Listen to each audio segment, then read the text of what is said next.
Vamos lá.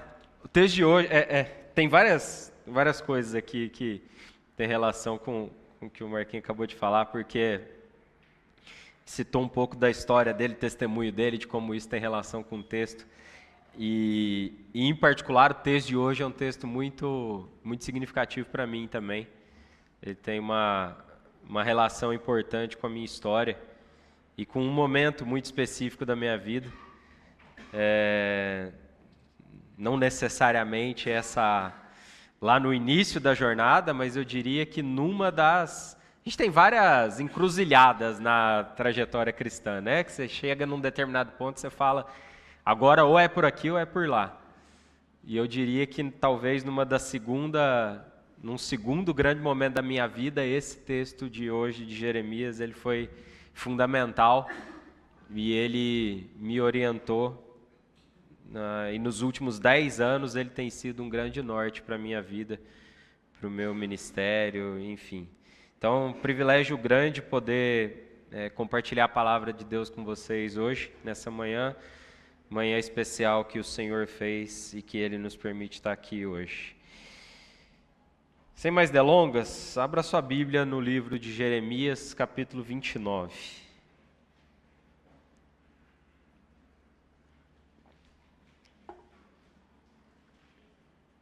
Jeremias 29. A gente vai ler do versículo 1 até o versículo 13. Jeremias 29, do 1 até o 13.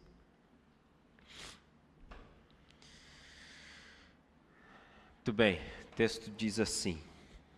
Prestem bastante atenção na leitura, gente. Um texto muito rico. Este é o conteúdo da carta que o profeta Jeremias enviou de Jerusalém aos líderes que ainda restavam entre os exilados, aos sacerdotes, aos profetas e a todo o povo que Nabucodonosor deportara de Jerusalém para a Babilônia.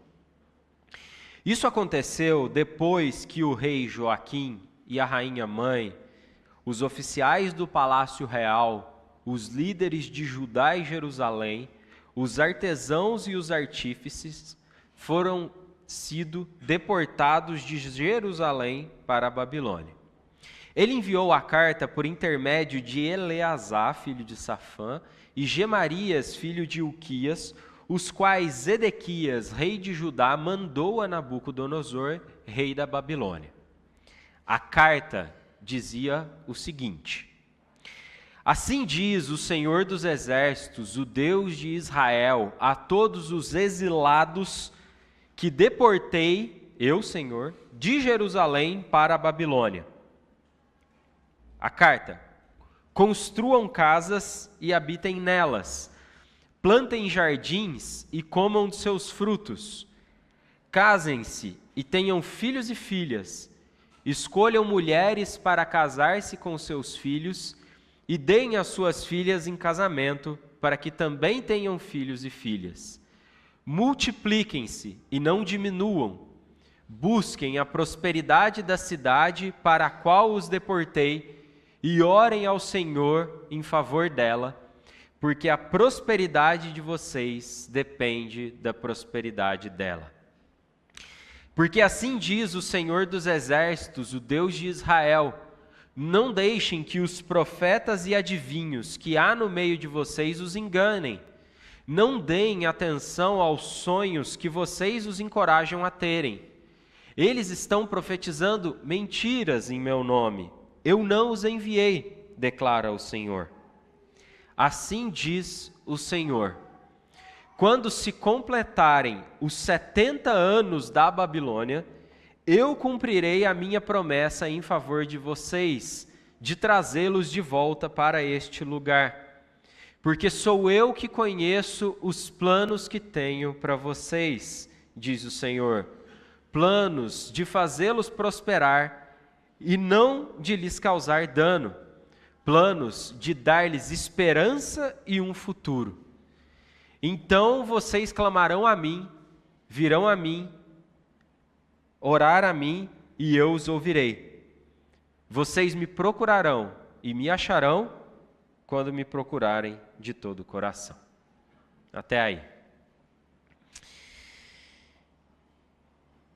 Antes da gente entender as lições desse texto, e eu vou focar em duas grandes lições, vamos só nos situar rapidinho, de novo, na história, para as coisas ficarem bem claras para a gente em que ponto a gente está. Lembra que Jeremias, ele ministra, né? Ele é chamado por Deus e profetiza ao longo de mais de 40 anos. Ele tem um ministério bastante longínquo. E ele fala no período pré-Babilônia e depois até o momento em que ele é levado também para a Babilônia e prega para o povo lá.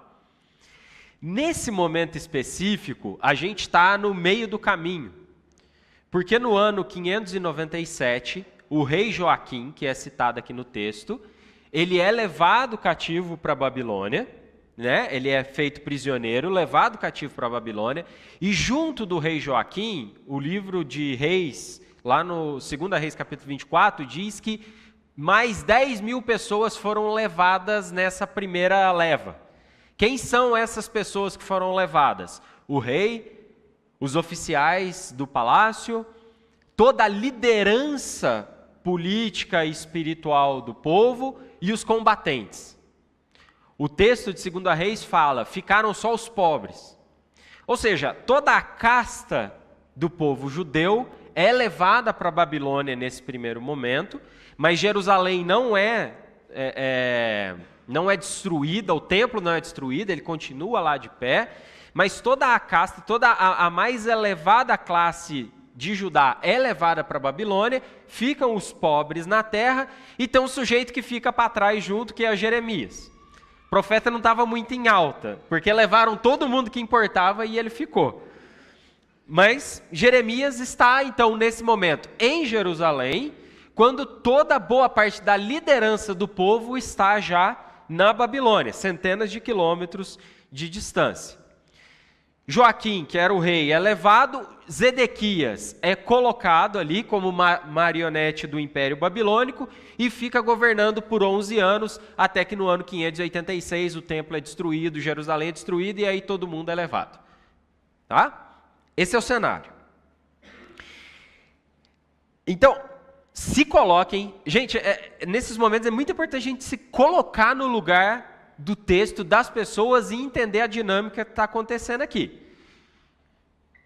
Imaginem que todos vocês foram levados para a Babilônia e estão lá, vivendo em terra estranha, vivendo no meio daquela cultura, respondendo para o imperador Nabucodonosor, tendo que se humilhar diante daquela situação, tendo que eventualmente prestar culto a quem você não gostaria de prestar culto, mas o Cristo ficou em Jerusalém.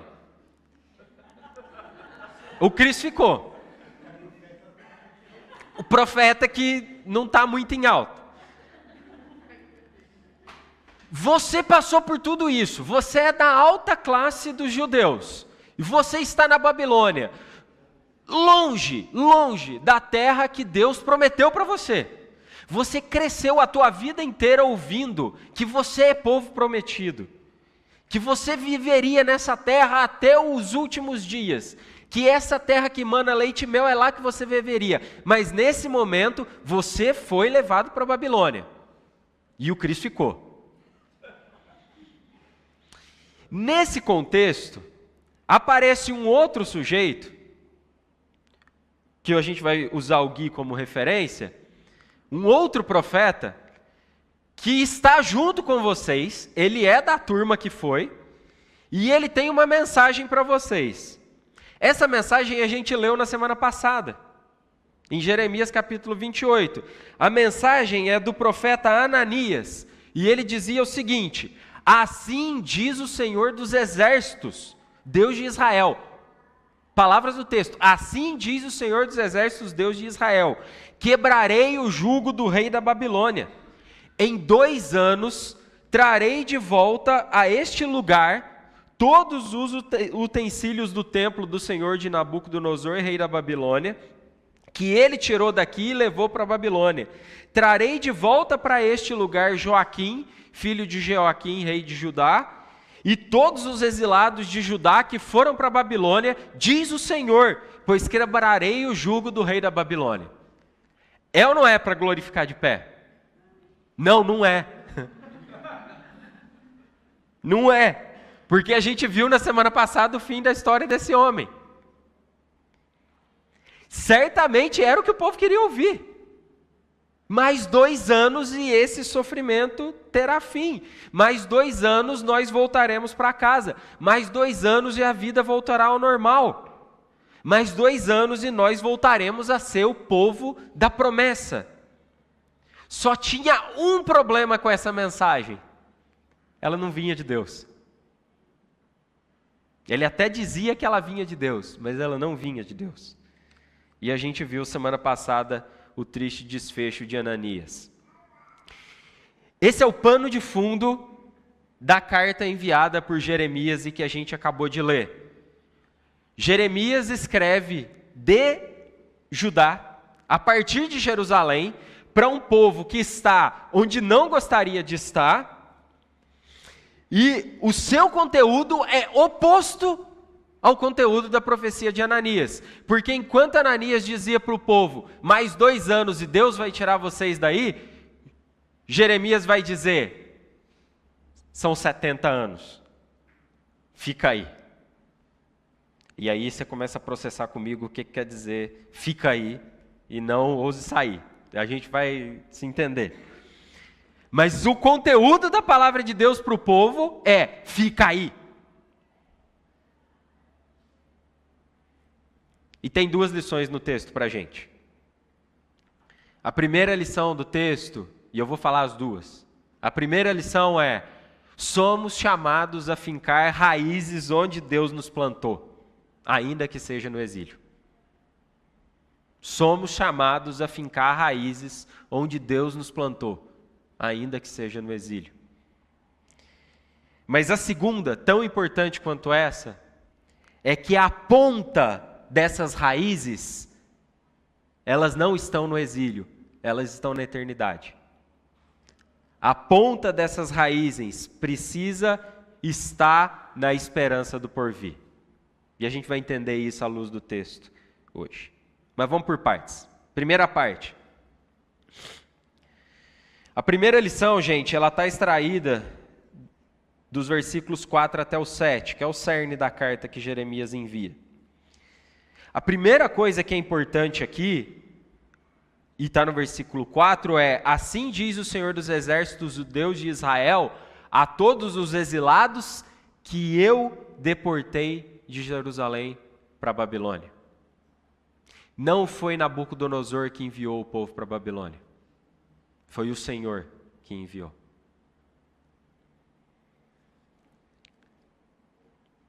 O Senhor enviou o povo para a Babilônia. E nesse ponto, o chamado de Jeremias, o convite de Jeremias, ele é radicalmente oposto ao de Ananias. Porque enquanto Ananias busca iludir o povo de Deus, dizendo que em apenas 2 anos tudo estaria resolvido, Jeremias tem uma visão radicalmente oposta. O tempo do povo no exílio seria de 70 anos, isso está lá no versículo 10, e portanto o povo deveria se estabelecer na Babilônia. O chamado de Jeremias, gente, é completo. Construam casas e habitem nelas. Nada de barraca, abrigo temporário, aluguel. Construam casas e habitem nelas. Plantem jardins. Não dependam dos babilônios para se alimentar. Vocês vão viver uma vida inteira aí. Plantem jardins e comam do alimento deles. Casem-se. Imagina que loucura. Você está no exílio, na Babilônia, longe da terra. E o que Deus está falando? Casem-se. Constituam família. Tenham filhos e filhas. Deem seus filhos e filhas em casamento. Em outras palavras, continuem vivendo como se vocês estivessem em Judá. vivam como se em Judá vocês estivessem. Assim, gente, da mesma forma que Deus ordenou ao povo que tomasse a terra prometida, que se constituísse ali, que construísse as suas casas ali, que edificasse família ali, a mesma ordem que Deus deu para o povo quando eles chegaram na terra prometida, Deus dá a mesma ordem para quando eles chegam na Babilônia. Ocupem essa terra, construam suas casas, constituam família, aproveitem essa terra. E aí, de novo, eu me coloco no lugar do povo, mas, Jeremias, e o templo? E o culto? E todas aquelas promessas de paz e prosperidade que Deus nos deu em relação à terra? Jeremias, muito bem. Orem pela paz da Babilônia e trabalhem pela sua prosperidade, porque a prosperidade dela será a prosperidade de vocês. A palavra prosperidade aqui é shalom. É paz completa, é harmonia. É Deus dizendo para o povo, é possível viver a shalom na Babilônia. É possível viver todas as promessas que eu fiz a vocês, quando vocês estavam na terra prometida, na Babilônia. Porque a vida de paz perfeita não depende do lugar onde você está. Depende de como você está no seu relacionamento com Deus e depende de como você está vivendo em última instância.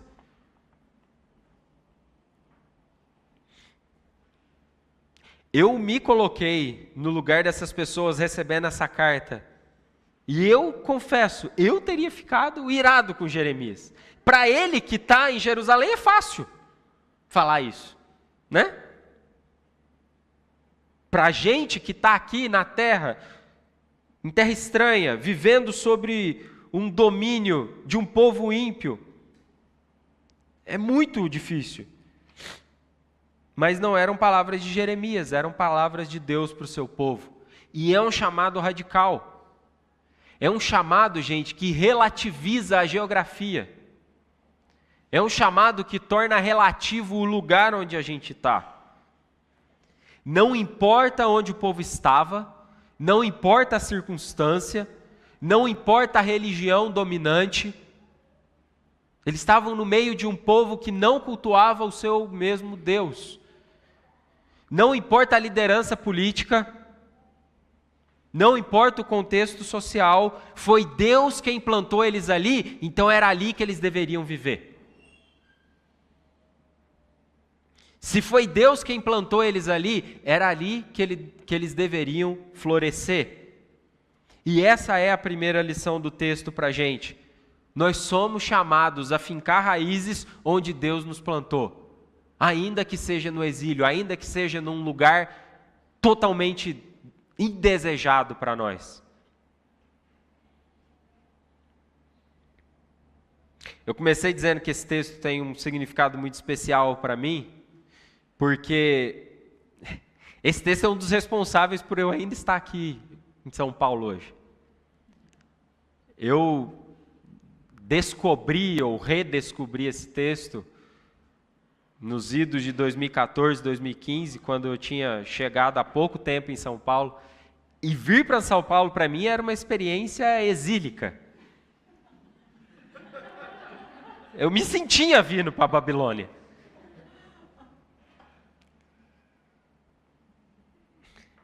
Era como se eu estivesse sendo arrancado de onde eu gostaria de estar e sendo plantado onde eu não gostaria de estar. E eu lembro que quando eu descobri esse texto, Deus me desafiou muito. E Ele falou, se eu te plantei aí, e fui eu que te plantei aí, é aí que você vai ter que fincar raízes. Constituir casa. Casar, ter filhos. E as coisas foram acontecendo assim. E eu sei, gente, que essa é uma mensagem para muitos membros dessa igreja. Para muitos de nós, estar nessa cidade é uma experiência de exílio. A gente se sente sufocado pela Babilônia. Depois leia Apocalipse 18 e as coisas que João fala sobre a grande Babilônia, que cai lá em Apocalipse 18, e vejam se a grande Babilônia de Apocalipse 18 não é São Paulo. Mas foi aqui que Deus nos plantou. E é aqui que, por algum motivo, Deus hoje quer nos dizer: construam casas e habitem nelas.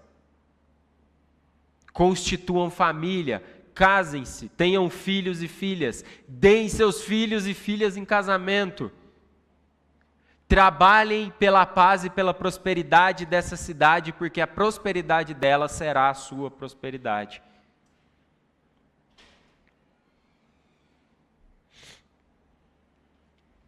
Isso não quer dizer que Deus não pode um dia nos tirar daqui.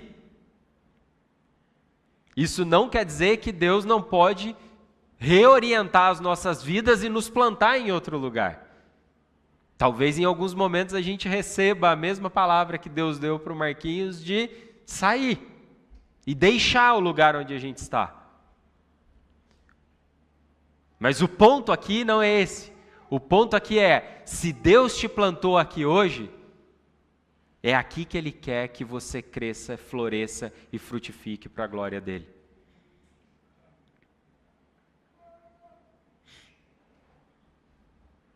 Se um dia Deus te tirar daqui e te plantar em outro lugar, para o desespero do Cris, lá você vai fincar raízes. E lá você vai ser chamado a frutificar. Mas o chamado de Deus para a gente aqui hoje é, independente de viver aqui, ser uma experiência de exílio para você ou não, Deus te chama a frutificar, a fincar suas raízes aqui.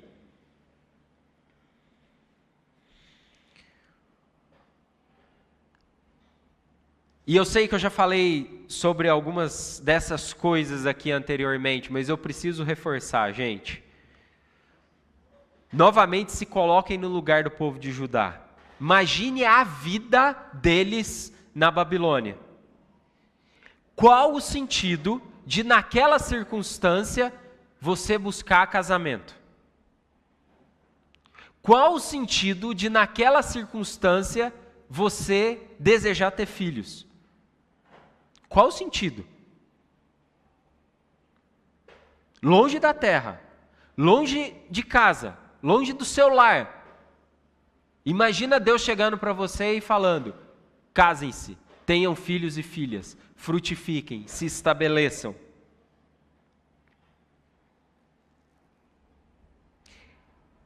E eu sei que muitos encaram a vida hoje assim. Qual o sentido de, no mundo em que a gente vive, se casar? Qual o sentido de ter filho? Qual o sentido de trabalhar pela prosperidade do nosso entorno? E obviamente, eu preciso fazer esse parênteses, obviamente, não se casar, ou o celibato é uma opção tão bíblica quanto o casamento. A gente já falou sobre isso em outros momentos aqui. Então, o que eu estou colocando em oposição não é se casamento é superior a não casar. Não é isso. O ponto aqui é qual a motivação para isso. E o que Deus está dizendo para o povo é: estar no exílio não é motivação para não casar, para não ter filhos, para não continuar vivendo como se na terra prometida vocês estivessem. Esse é o ponto. A circunstância social, econômica, política não é desculpa para você não fazer aquilo que Deus mandou você fazer.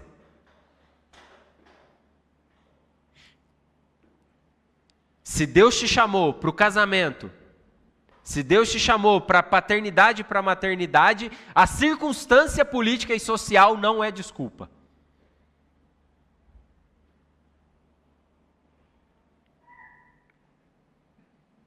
Se a gente deixa de se casar, se a gente deixa de ter filhos, se a gente deixa de pensar em dar os nossos filhos em casamento, porque a gente tem medo do entorno, a gente está pecando. O medo do entorno, o medo do contexto, a aversão à estabilidade é um problema. É um problema. O cristão que deixa de se casar, de ter filhos, de fincar raízes, movido pelo medo ou pela comodidade, é porque se esqueceu quem é seu Deus. Tá? O cristão que deixa de fazer essas coisas, o cristão que deixa de fincar raízes, movido por medo ou por comodidade, é porque se esqueceu quem é o seu Deus. Se Deus chamou o povo judeu a fincar raízes na Babilônia, você não acha que Ele te chama a fincar raízes aqui, hoje, onde Ele te plantou? Eu tenho certeza, gente, que o contexto político, social, econômico, cultural, religioso da Babilônia no século 6 a.C. não perde nada para o contexto de São Paulo no século 21. É daqui para pior. E Deus está dando um imperativo para o povo.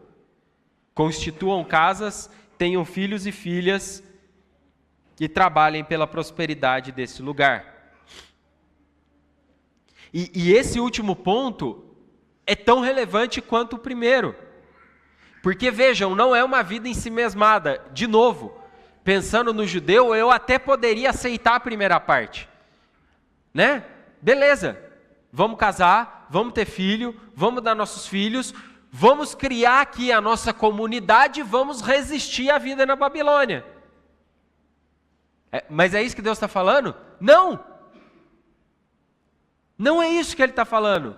O que Ele está falando é, façam tudo isso e trabalhem pela prosperidade da cidade. Trabalhem pela prosperidade do lugar onde vocês estão.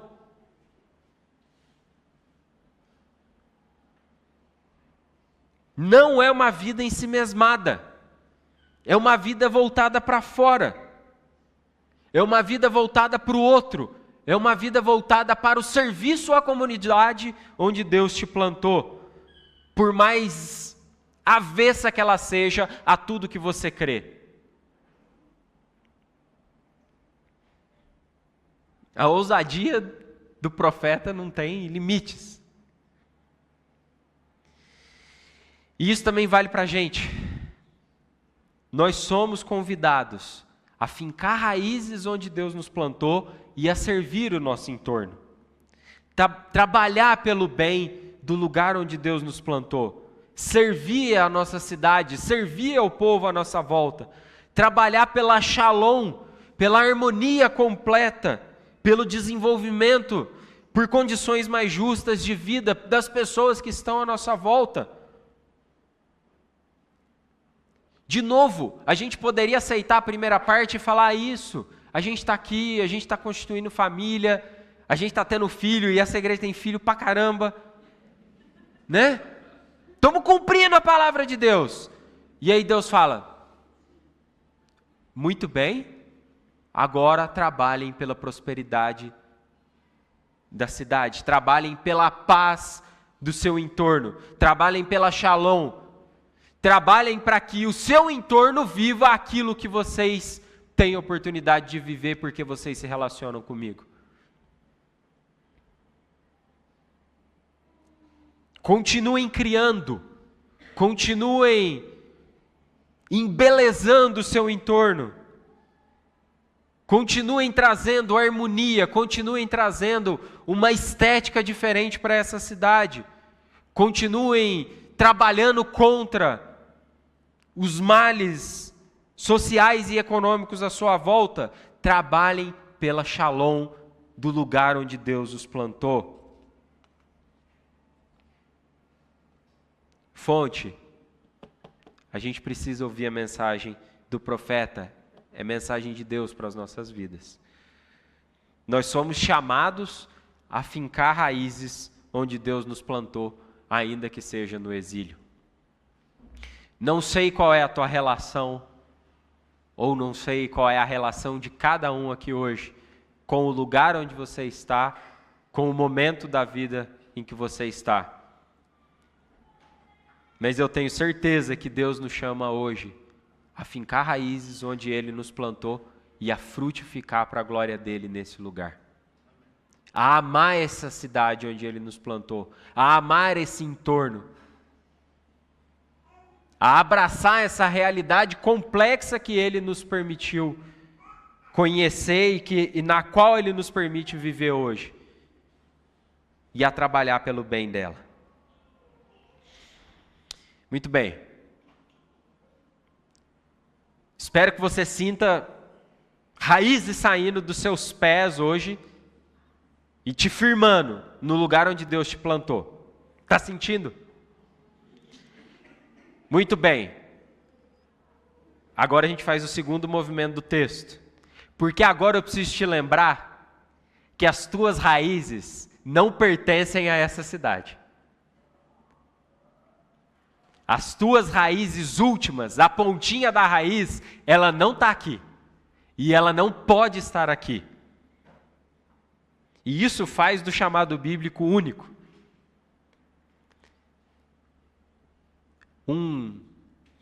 Não vou fazer a comparativo que eu ia fazer.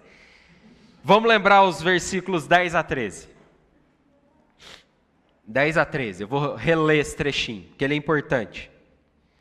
Assim diz o Senhor, quando se completarem os 70 anos da Babilônia, eu cumprirei a minha promessa em favor de vocês, de trazê-los de volta para este lugar. Porque sou eu que conheço os planos que tenho para vocês, diz o Senhor.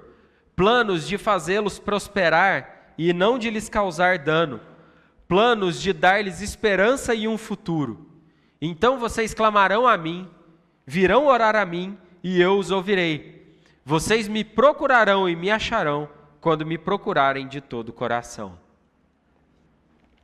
Versículo muito conhecido, talvez muitos conheçam de cabeça. Esse é o contexto dele hoje. Gente, olha só. O exílio seria longo, versículo 10, 70 anos.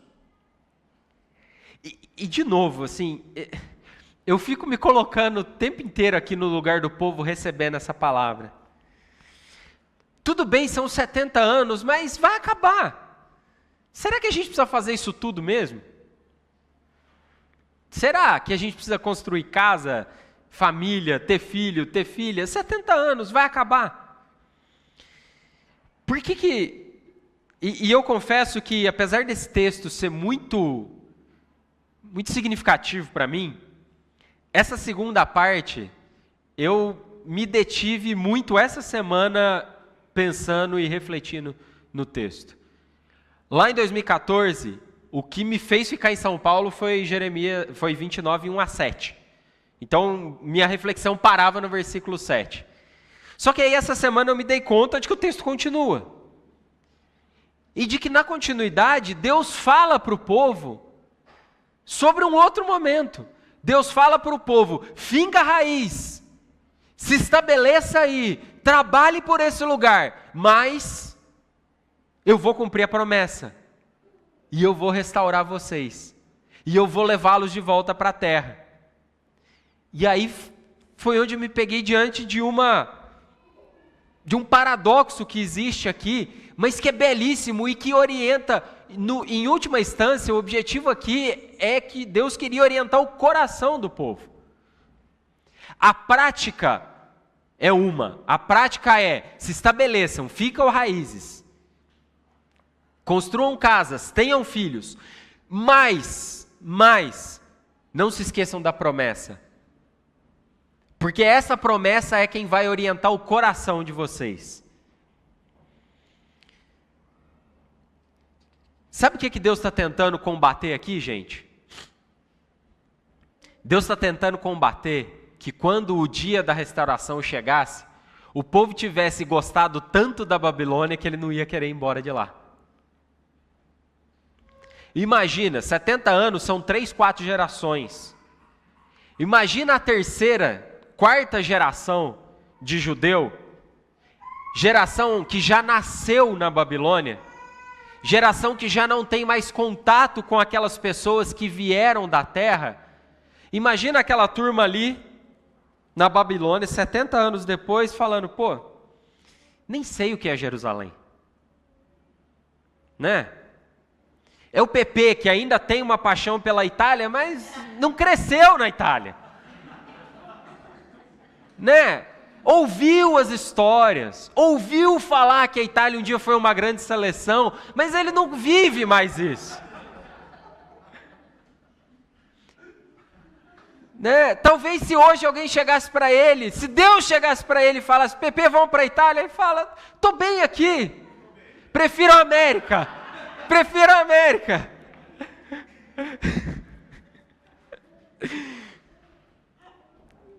PP é um exemplo muito radical para essa história.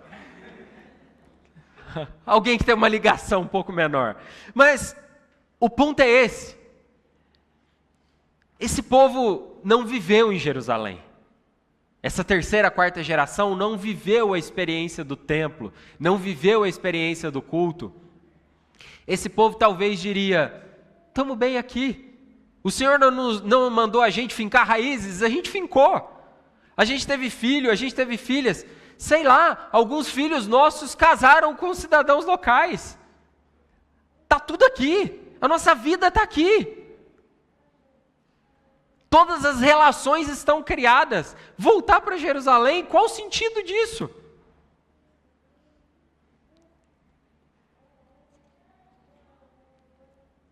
Mas Deus quer que eles se lembrem que eles são o povo da promessa.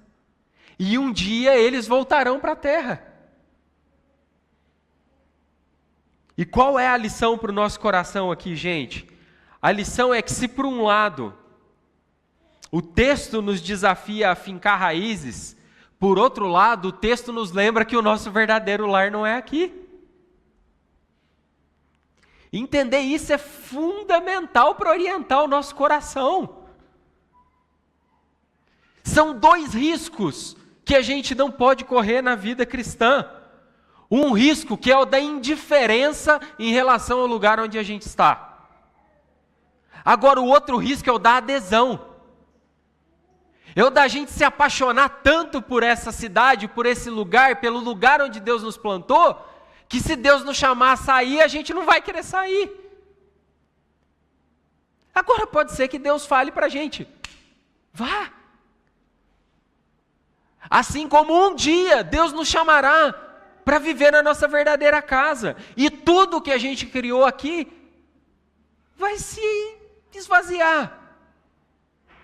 Porque não é último. Não é final.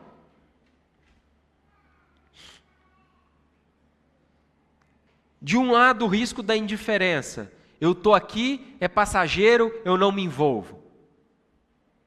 Jeremias fala, você está errado. Do outro lado, é o risco da adesão. Eu estou aqui, eu amo esse lugar, eu não desejo estar em outro. Você está errado. Essa é a vida do cristão. Essa é a vida do cristão. Ao mesmo tempo em que ele pertence a este lugar, em que ele ama essa terra, que ele abraça essa terra, que ele trabalha por ela, que ele busca a Shalom, ao mesmo tempo ele olha e fala, eu não pertenço a esse lugar. É a vida entre a indiferença e a adesão. É assim que Deus te chama a viver hoje. A não abraçar a indiferença, a não abraçar a adesão.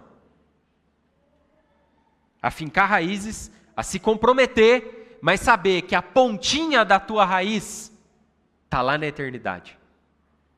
É para lá que você vai. É a nova Jerusalém que você pertence. Você aguarda o dia da restauração.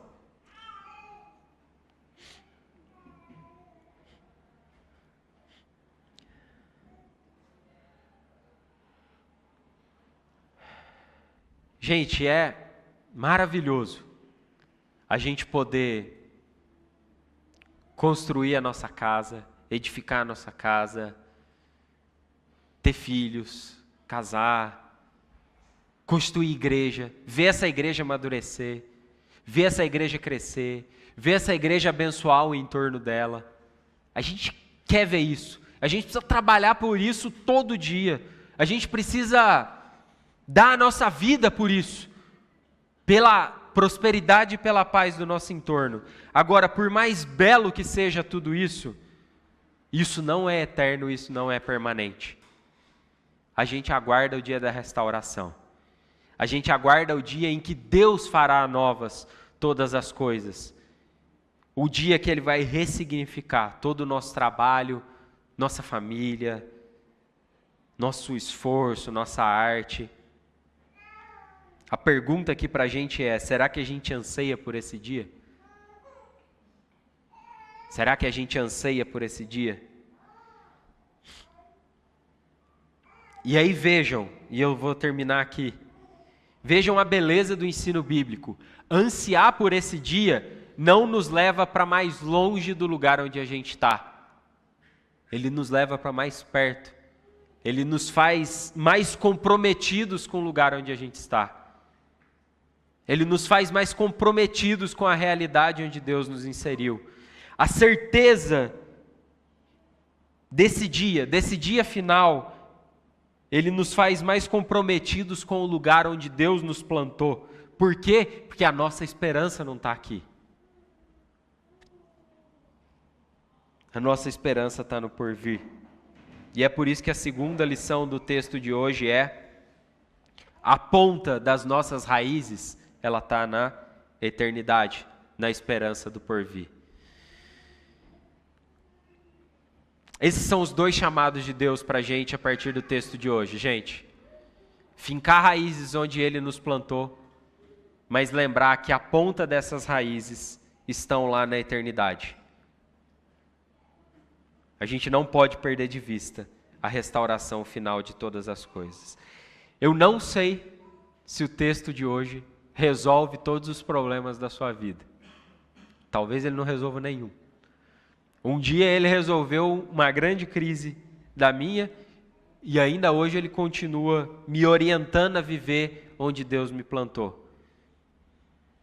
Mas hoje Deus gostaria de nos lembrar onde Ele nos plantou e como Ele deseja que nós vivamos aqui, sem perder de vista que esse lugar não é moradia permanente para nós. Vamos orar?